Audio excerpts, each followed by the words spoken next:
Mbola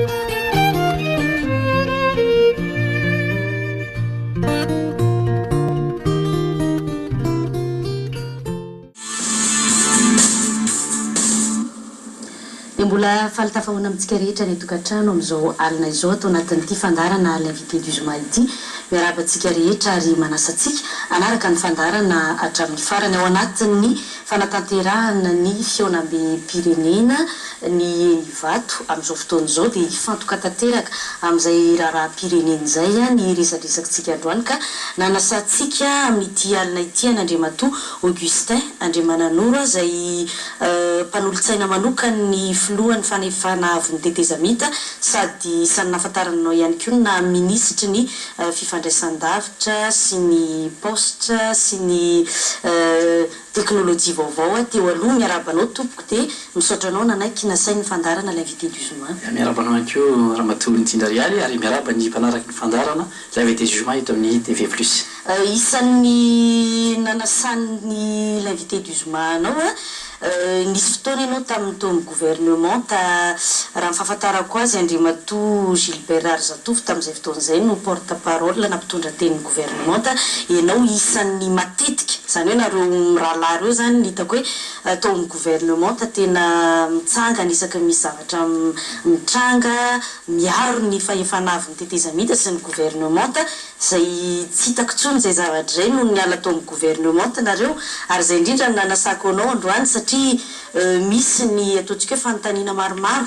tiany mpijery apetraka amin'ny fitondram-panjakana dia ozy hoe mbola azo antsona tsara mihitsy ianao mpanolontsaina manokany filohan'ny asateanao tsy fantatro hoe inona mahatonga an'izay raha mba azonao valiana kely aloha tsisy mahay miteny tsony ve ao amin'ny gouvernement isa tena le hoe gouvernement technicienne tokoa dia tsy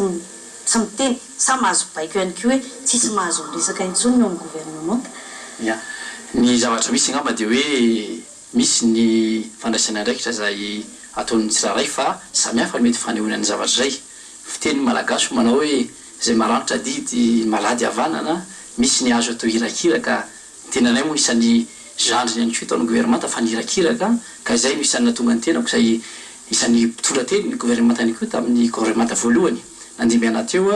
ny ministre Gilbert Arzatovo ary tamin'ny andro ny premier ministre Camille Vidal dia niverina ho mpitondra teny gouvernement ka noho izay ataoko hoe andraikitra izay samy ny tena izay dia rary ny sitsiny tokoa raha ny tena no misolo tena ny maro mba hitondra teny ho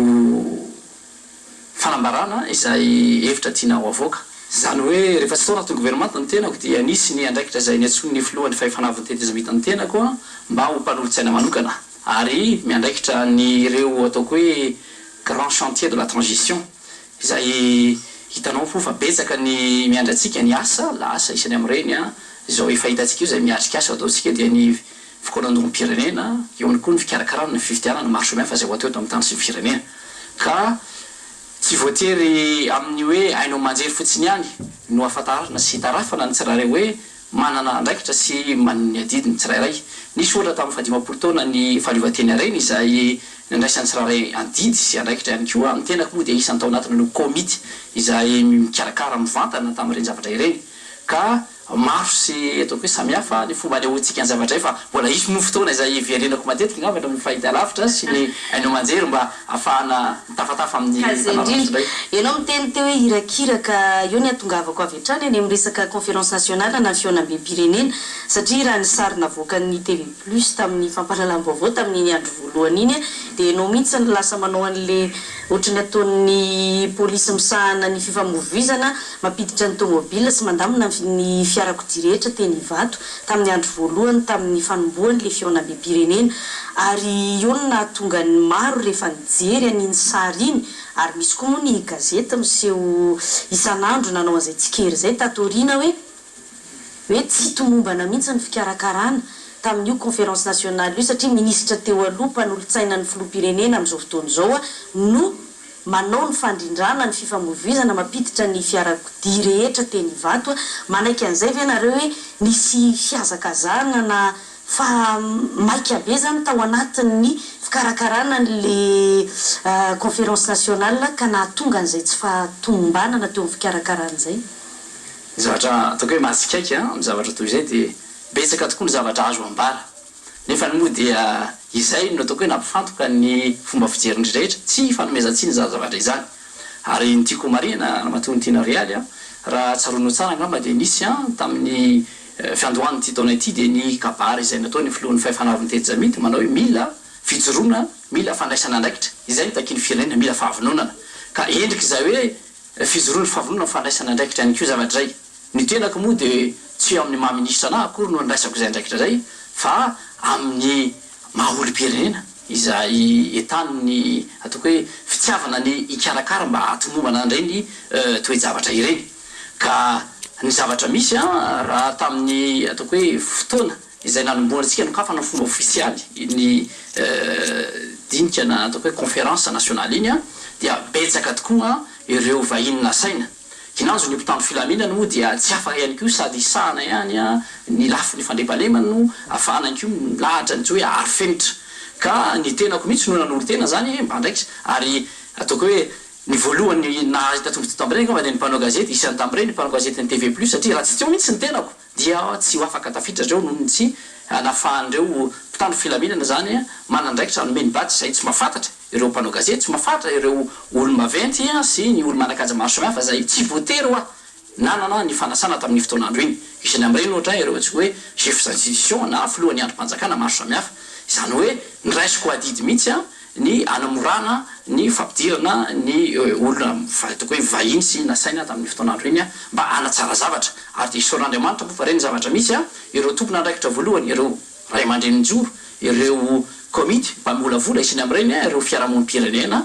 eo amin'ny finoana dia mba afaka niatrika ampitoniana ary fanomezam-boninahitra izany lanona-mpanokafana izany fa tsy voatery akory nandray ny adidy izay tokony hofisahan'ny hafa ihany koa ka eo am'izay resaka fandaminana sy ny fikarakaran'izay ihany tsy maintsy asitsika resaka kely ngamba mikasika ny zavatra mitranga omaliny am'ireny fitokonana teny alaroby reny zay le teneniko hoe eo le tany am'le fikarakarana tsy tomombana mihitsy ve ny nahatonga ny reny satria lasa misy fitakiana vola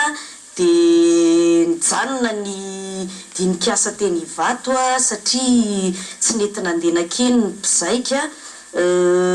inona ny tena fototry ny olana raha nyfijerinareo azy angamba ny tsiko kely le tena hoe nijanona ny asa teny ivato raha ny marimarina kokoa dia misy ampahan'olona izay tsy tonga teny ny maraina zany am'ireo mpizaika izany ny antony dia efa mazava ho azy satria misy ireo andian'olona izay tao anatiny tao izay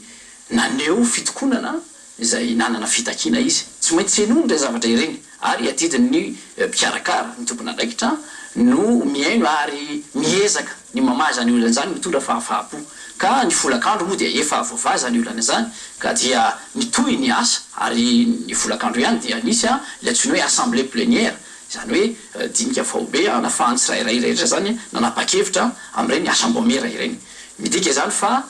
tsy niantona na ato akory ny asa fa mitohy ny dinika ary am'izao fotoana ifampiresantsika isanao zao dia mbola mitohy ny fanapa-kevitra maro samihafa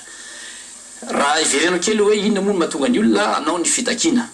raha ny tena marina dia tsy hoe akory tampikarama na hoe hovidim-bona ny hevitra hoentin'ny tsirairay ny mpizaika izany fa misy kosa ny ataoko hoe tsy maintsy hoenti manana ho an'ny tsirairay satria misy tamin'ireny olona reny ny ainga tamin'ny faritra roa amby roapolo ery Madagasikara